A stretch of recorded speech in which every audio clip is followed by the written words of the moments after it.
नमस्कार, मैं राजन झा। बात करेंगे भारतीय कुश्ती संघ और पहलवानों के मुद्दे पर। खेल मंत्रालय ने भारतीय कुश्ती महासंघ की हाल में चुनी गई बॉडी को भंग कर दिया है। इसके साथ ही संजय सिंह द्वारा लिए गए सभी फैसलों पर भी रोक लगा दी गई है।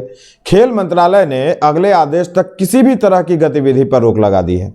माने संघ के खेल मंत्रालय का कहना है कि WFI के संविधान का उल्लंघन करने की वजह से नए कुश्ती संघ को निलंबित किया गया है। दरअसल नए कुश्ती संघ ने हाल ही में जूनियर नेशनल चैंपियनशिप गोंडा में कराने का ऐलान किया था। गोंडा भाजपा सांसद बृजभूषण का संसदीय क्षेत्र है और बृजभूषण वही जो पहले कुश्ती फेडरेशन के अध्यक्ष रहे थे और जिनसे इन पहलवानों का अनुबंध चल रहा है। खेल मंत्रालय की ओर से कहा गया है कि यह फैसला WFI के संविधान के प्रावधानों का पालन किए बिना लिया गया था। मंत्रालय की तरफ से कहा गया कि WFI के नवनिर्वाचित कार्यकारी निकाय द्वारा लिए गए फैसले WFI के प्रावधानों और नेशनल स्पोर्ट्स डेवलपमेंट कोड का उल्लंघन करती हैं। ऐसे फैसले कार्यकारी समिति द्वारा लिए जाते हैं जिसके समक्ष एजेंडे को विचार के लिए रखा जाना जरूरी होता है। फिलहाल लिए गए फैसलों में नए अध्यक्ष की मनमानी दिखाई देती है जो सिद्धांतों के खिलाफ है। खेल मंत्रालय का यह भी कहना है कि नया कुश्ती संघ खेल संहिता की पूरी तरह अनदेखी कर रहा है और ऐसा लगता है कि अब भी यह पूरी तरह से पिछले पदाधिकारियों के नियंत्रण में है जिनके खिलाफ यौन उत्पीड़न के आरोप लगाए गए थे। यह आरोप बृजभूषण और कुछ खेल और कुछ संघ से जुड़े हुए अन्य पदाधिकारियों पर लगाए गए थे। खेल मंत्रालय ने कुश्ती संघ को रद्द करते हुए संजय सिंह द्वारा लिए गए सभी फैसलों पर तत्काल प्रभाव से रोक लगा दी है।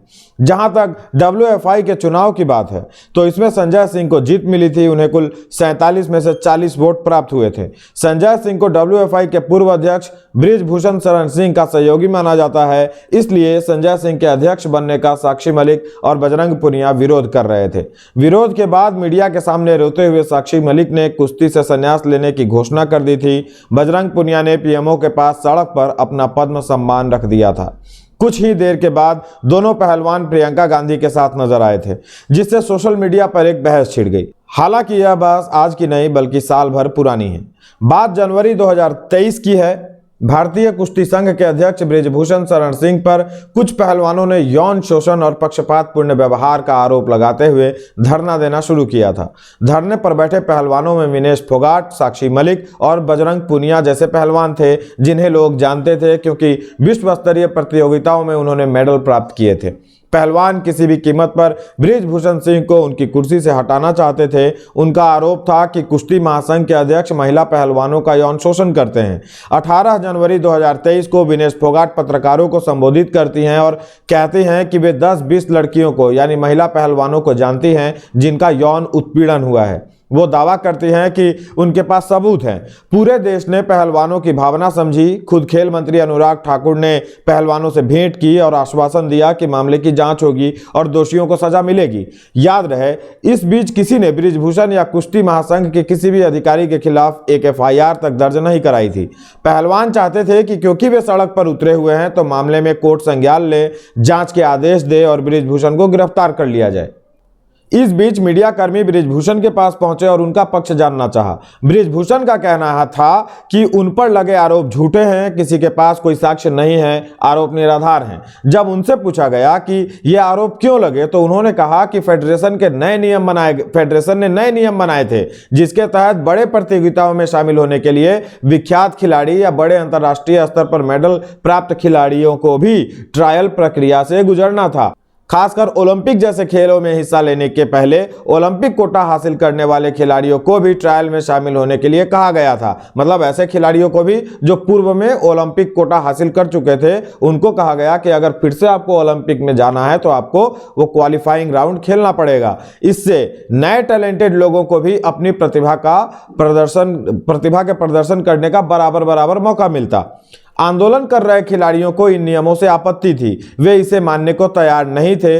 बृजभूषण ने यह भी दावा किया कि उनके पास इस बात के सबूत हैं कि खिलाड़ी कांग्रेस नेताओं के खासकर दीपेंद्र हुड्डा के संपर्क में है। उस समय कहा था, उन्होंने कहा था कि इसे साबित करने के लिए उनके पास एक ऑडियो है जिसे वे पुलिस को सौंप देंगे। इस बीच विनेश फोगाट का एक वीडियो सोशल मीडिया पर वायरल हुआ जिसमें वो कह रही हैं कि हम ट्रायल में हिस्सा नहीं लेंगे। वो अपने जो रीजनल उनका टोन है उसमें वो कह रही हैं और यह वीडियो उस समय खूब वायरल हुआ था। बृजभूषण की तरफ से दावा किया गया कि आंदोलन कर रहे खिलाड़ी सीधा इंटरनेशनल खेलना चाहते हैं, कोई भी नेशनल लेवल खेलों में हिस्सा नहीं लेना चाहता, न ट्रायल देना चाहता है। जब उन्हें ट्रायल या नेशनल गेम खेलने के लिए कहा गया तो इसे उन्होंने अपनी बेइज्जती समझी। हालांकि खिलाड़ियों का कहना है कि बृजभूषण के ये आरोप झूठे हैं। इसके बाद 2-3 महीने और गुजर गए। 23 अप्रैल को खिलाड़ी जंतर मंतर पर पहुंच गए धरना देने के लिए। साक्षी और विनेश ने आरोप लगाया कि दिल्ली पुलिस ने अब तक बृजभूषण पर एफआईआर तक दर्ज नहीं की है। उन्होंने बृजभूषण पर नाबालिग खिलाड़ी समेत कई महिलाओं के साथ यौन शोषण का आरोप लगाया और एक बार फिर धरना देना आरंभ कर दिया। 28 अप्रैल को दिल्ली पुलिस ने बृजभूषण सिंह पर 2 एफआईआर दर्ज किए। एक नाबालिग लड़की से यौन उत्पीड़न से जुड़ी, जिसमें पॉक्सो एक्ट वाली धारा भी लगाई गई थी, और दूसरी तरफ वयस्क महिला पहलवानों के यौन उत्पीड़न से जुड़ी एफआईआर दर्ज हुई। इतने पर भी खिलाड़ी नहीं माने और मई महीने के अंतिम दिनों में उन्होंने एक और स्टंट किया। इस बार सभी आंदोलन करने वाले पहलवान अपने अपने मेडल लेकर गंगा में बहाने के लिए निकल पड़े। हालांकि मेडल बहाया नहीं गया और एंट्री हो गई एक किसान नेता नरेश टिकैत की। उन्होंने खिलाड़ियों को रोका और खिलाड़ी रुक गए। लेकिन मामले ने एक नया मोड़ तब ले लिया जब 5 जून को नाबालिग महिला पहलवान के पिता ने मजिस्ट्रेट के सामने अपना बयान बदल दिया। वही नाबालिग जिसके यौन शोषण का आरोप बृजभूषण पे लगा था। पिता ने बताया कि कुश्ती महासंघ के अध्यक्ष ने उनकी बेटी का यौन शोषण नहीं किया है। जो नया वाला बयान उन्होंने दिया कोर्ट में, उन्होंने कहा कि बल्कि उनका रुख थोड़ा बहुत उनकी बेटी के खिलाफ था। यौन शोषण नहीं किया, उनका रुख बेटी के खिलाफ था। उन्होंने कहा कि बृजभूषण के खिलाफ यौन शोषण का आरोप उन्होंने गुस्से में लगाया था क्योंकि उनकी बेटी बीते साल एशियन चैंपियनशिप के ट्रायल का मैच हार गई थी।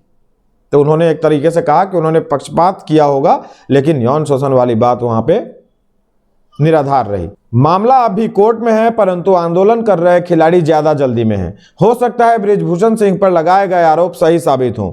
ऐसे में उन्हें कठोर से कठोर सजा मिलनी चाहिए और खिलाड़ियों की जितनी हो सके तारीफ भी करनी चाहिए, बल्कि उनके खिलाफ लिखने और बोलने वालों को उनसे सार्वजनिक माफी मांगनी चाहिए, जिसमें मैं भी शामिल हूं।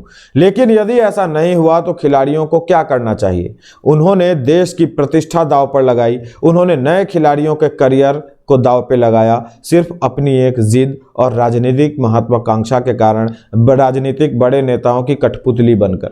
बृजभूषण से पहलवानों को आपत्ति थी, उन्हें हटाया गया, नए तरीके से चुनाव कराया गया। तो जब चुनाव के प्रत्याशी तय हो रहे थे, उस समय किसी पहलवान ने क्यों नहीं सवाल उठाए कि बृजभूषण के अपने लोग चुनाव लड़ रहे हैं? याद रहे, अभी तो बृजभूषण के खिलाफ कोई भी आरोप सिद्ध नहीं हुआ है। फिर भी यदि वो दोषी पाए भी जाते हैं तो जितने लोगों को वे जानते हैं उन्हें क्या करना चाहिए? उन्हें चुनाव नहीं लड़ना चाहिए, वोट नहीं देना चाहिए, सुबह दूध नहीं लाना चाहिए या पहलवानों से पूछ कर लाना चाहिए। ऐसे सिस्टम काम नहीं करता। गोंडा में टूर्नामेंट कराया जाना यदि सही नहीं है तो गलत भी क्यों है? क्योंकि वहां से बृजभूषण चुनाव जीत कर आते हैं, इसलिए।